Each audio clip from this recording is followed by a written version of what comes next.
Magandang umaga mga ka-happy hour. Narito ang mga balita para sa MBC TV Network News Update, 9 AM edition. PBBM biyaheng India, Belsamin Estrella Angara, itinalagang caretakers. Yan ang MBC TV Network News, ni Lef Narciso.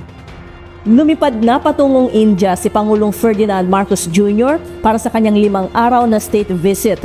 Sa kanyang departure statement, inilatag ng Pangulo ang layunin ng kanyang biyahe na mas mapalalim, mas mapalawak at gawin pang mas makabuluhan ang relasyon ng Pilipinas at India. Paraan niya ito sa hinaharap at pangmatagalang interes na isulong ang kapayapaan, katatagan at pag-unlad ng dalawang bansa at maging ng Indo-Pacific region.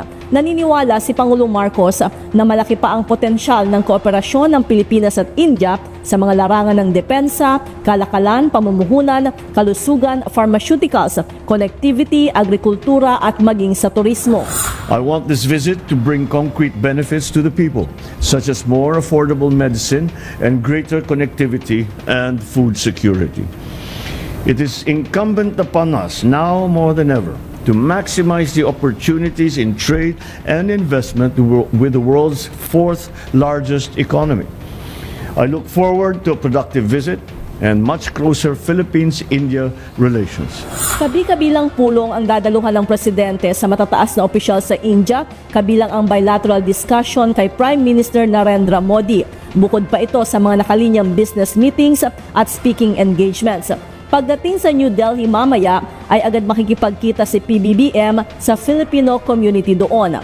Kasama ni Pangulong Marcos sa kanyang delegasyon ang ilang miyembro ng gabinete, kabilang sina Foreign Affairs Secretary Maria Teresa Lazaro, Defense Secretary Gilberto Chodoro Jr., Trade Secretary Cristina Roque at Special Assistant to the President for Investment and Economic Affairs Frederick Go.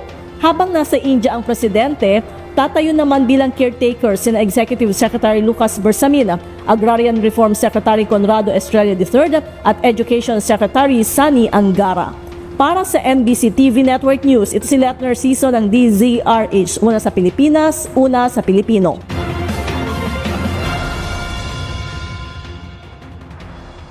Samantala, panibagong oil price hike, epektibo ngayong araw. Magkakasunod na nagpatupad ang mga kumpanya ng langis ng panibagong taas presyo sa kanilang produkto.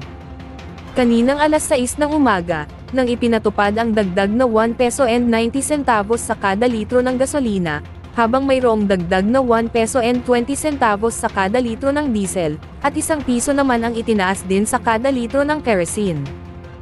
Paliwanag ni Department of Energy Assistant Director Rodela Romero, na ang dahilan ng pagtaas ay ang sanctions na ipinatupad ng US sa mga krudo mula Russia at Iran. Paglilinaw naman nito na hindi epektibo ang nasabing taas presyo sa mga lugar, kung saan nakadeklara ang state of calamity dahil sa pagdaan ng bagyo at habagat. At yan ang mga balita para sa MBC TV Network News Update, 9 AM edition. Abangan ang mga susunod na balitaan mamaya, para sa 10 AM edition.